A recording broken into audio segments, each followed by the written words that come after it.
হে beautiful people, আসসালামু আলাইকুম। This is Kamrul Hasan Hridoy from Travel Areas. আজকে চলে আসছে নতুন আরও একটি ভিডিও নিয়ে। এখন বাজে 8:34। এখন আমি বের হয়েছি ফ্রেন্ডের সাথে দেখা করার জন্য। আরও একটু কাজ আছে, ওইখানে যাব। ওইখান থেকে দেন আর কি ফ্রেন্ডের সাথে দেখা করতে যাব, ফ্রেন্ডের বাসার নিচে যাব। ওরে নিয়ে দেন আর কি একটু আড্ডা দিতে যাব। এই হচ্ছে বিষয়। আজকে বাইরে তো মোটামুটি ভালোই হাওয়া। ওর হেডলাইট কোথায়? ওর তো দেখতেছি হেডলাইট নাই। যাই হোক, আমি চলে আসছি আমার কাজে। এখান থেকে কাজটা শেষ করে দেন আর কি যাব।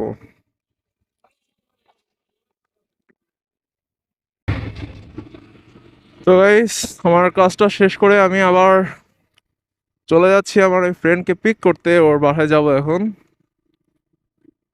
ওয়াও, সামনে এত সুন্দর লাইটিং করা কেন? কোনো অকেশন আছে? ঠিক জানা নাই। মেবি কোনো একটা অকেশন আছে, নাইলে এরকম তো লাইটিং করার কথা না। বা এখানে কোনো কমিউনিটি সেন্টারও নাই যে বিয়ে টিয়ে হবে।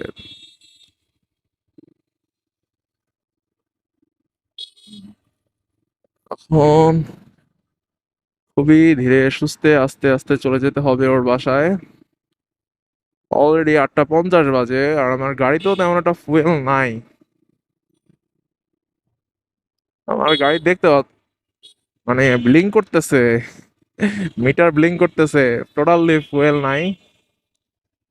এখন আমার দরকার ফার্স্ট ফুয়েলটা ভরা। বাট আমি যেখানে যাইতেছি তার সম্পূর্ণ উল্টা রাস্তায় ফুয়েল পাম্প, আর আমি লোকাল ফুয়েলটা ভরতে চাইতেছি না। যার কারণে আমি এখন ফুয়েল না ভরেই যাইতেছি। তো বিষয়টা আসলে ভালো না। রাস্তায় যদি ফুয়েল শেষ হয়ে যায় আমি শেষ। এই গরমের মধ্যে আমার দ্বারা গাড়ি ঠেলা পসিবল না। কোনোভাবেই আমি এই গরমের মধ্যে গাড়ি ঠেলতে পারবো না। এখন করণীয় হচ্ছে কি জানি না। করণীয় হচ্ছে আল্লাহ আল্লাহ করা, যেন আমি সময় মতো ফুয়েলটা ভরতে পারি, এতটুকু সময় আমি হাতে পাই। না হলে প্রবলেম হয়ে যাবে। এই এমন এক রাস্তায় ঢুকছি, বিশ্ববিখ্যাত রাস্তা। এই রাস্তা জীবনে ঠিক হবে না। অনেক আগে থেকে দেখতেছি এই রাস্তার এই অবস্থা, এই রাস্তা কখনোই ঠিক হবে না। আর আমার একটু প্রবলেম আছে, আমি কয়েকদিন আগে একটা মামলা খাইছিলাম। এখন সোজা গেলে সার্জনের হাতে ধরা পড়তে পারি বা প্রবলেম হইতে পারে। যদিও এখন ধরার কথা না, বাট তাও বলা যায় না। এর জন্য একটু শর্টকাট মারতেছি, কিন্তু শর্টকাট মারতে যেয়ে এমন রাস্তায় ঢুকছি, গাড়ির চাকা স্লিপ করতেছে। এখানে ছোট ছোট ছোট ছোট পাথরের যে কণাগুলো আছে, যার কারণে গাড়ি স্লিপ করতেছে। এই কি রাস্তায় ঢুকছি! এই এই লোক, মানে কিছু বলার নাই। গাড়িটা যা দেন, তুমি রাস্তার ওপাশে যাও তা না। ওনার রাস্তার মন চাইছে, উনি ডিসাইড করছে না আমি এখন যাব। তা আমার সামনে যেই চলে আসবে তাকে হয়তো তার গাড়ির নিচে পড়বো, না হলে তার উড়াই দিব। কিন্তু আমার যেতে হবে, যে কোনো মূল্যে আমি যাব।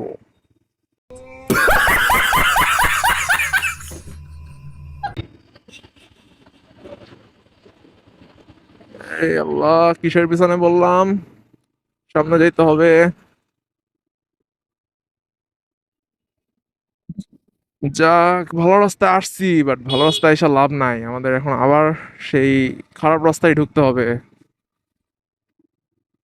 বিকজ আমরা যেই সার্জনের ভয়ে খারাপ রাস্তা ধরছি, আমি যদি বাম সাইডে চলে যেতাম সেই সার্জনের হাতেই পড়তে হতো। যার কারণে আমরা এই রাস্তায় ঢুকতে হয়েছে, আবার একটা খারাপ রাস্তায় ঢুকছি। এই গলিটা নিয়ে একটা স্মৃতি আছে। এখানে আমি যখন আমি ডিপ্লোমা পড়ি, বা এখনো তো পড়তেছি শেষের দিকে আমি, তো আমি ফার্স্ট সেমিস্টারের দিকে এখানে কোচিং করতাম। বাহ, এখানে তো ভালো ভালো প্লেয়ার আছে, এরা নিশ্চয়ই ফ্রি ফায়ার খেলতেছে।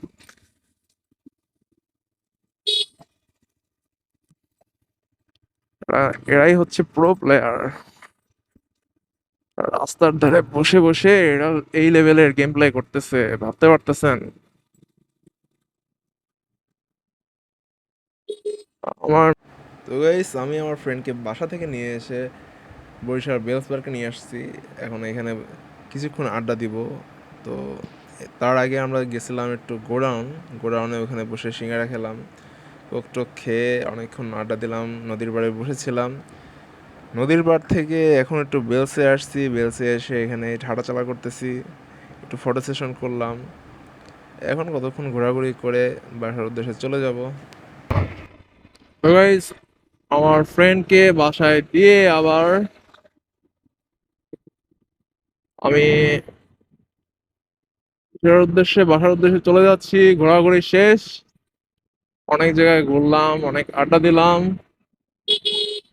এখন বাসার উদ্দেশ্যে যাইতেছি।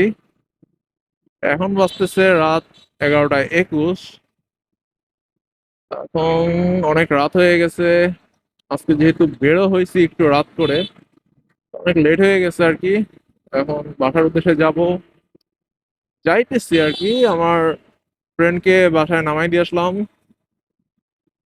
ওরা নামাই দিয়ে আইসা ওই ঐতিহাসিক ভাঙা রোড থেকে অনেক কষ্টে জীবন যুদ্ধে জয় হয়ে এখন আবার বাসার উদ্দেশ্যে যাইতেছি। আশা করা যায় আর কোনো ভাঙা রোডে আমরা পড়বো না, আর কোনো ভাঙা রোডে যাব না। এই যে আমি সোজাসুজি যে রোডটা দিয়ে চলে আসলাম, এখানে নর্মালি সার্জেন্ট থাকে, যার কারণে আমি এই বাম সাইডের যে লেফট সাইডের রোডটা দেখা যাচ্ছে এখানে যাওয়ার সময় গেছিলাম।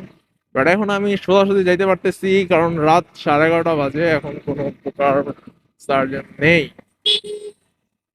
দেখেন, রাস্তা ওদের মানে যা বলা উচিত, রাস্তা ওদের বাবার, যার কারণে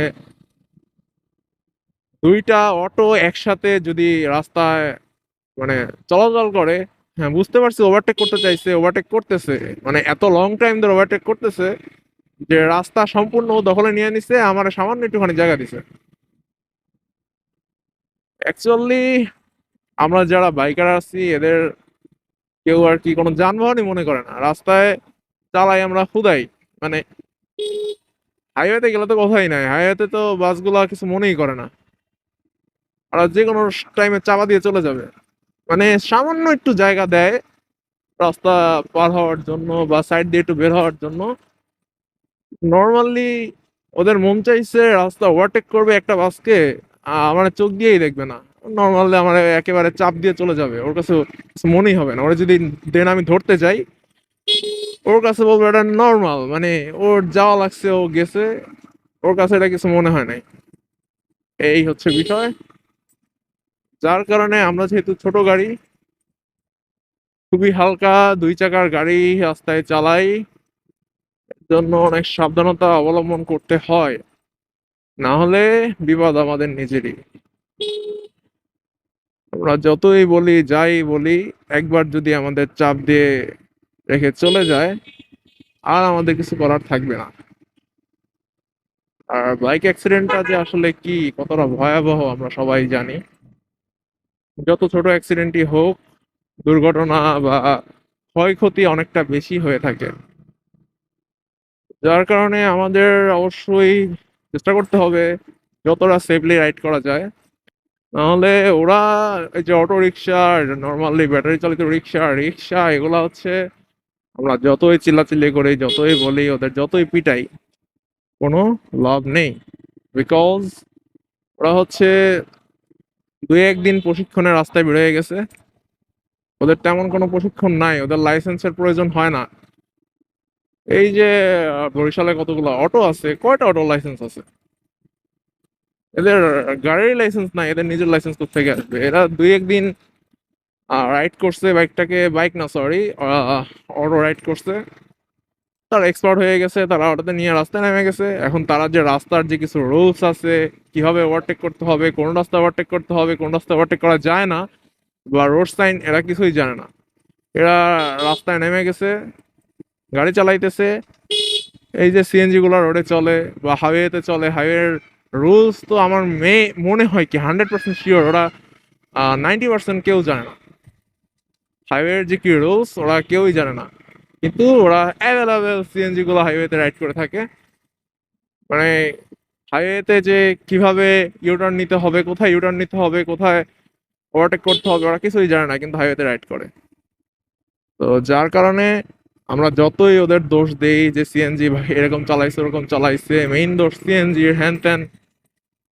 সিএনজি আলা আপনার মায়ের খেয়ে অ্যাক্সিডেন্টের পরও সেম ভাবে চালাবে।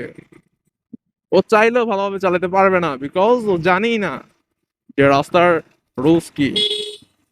তো ওর দোষ না দিয়ে আমরা নিজেদের সেফলি চালাইতে হবে। সেফলি না চালাইলে দুর্ঘটনা ক্ষয়ক্ষতি সব আমাদেরই বেশি হবে, যেহেতু আমরা দুই চাকার যানবাহন।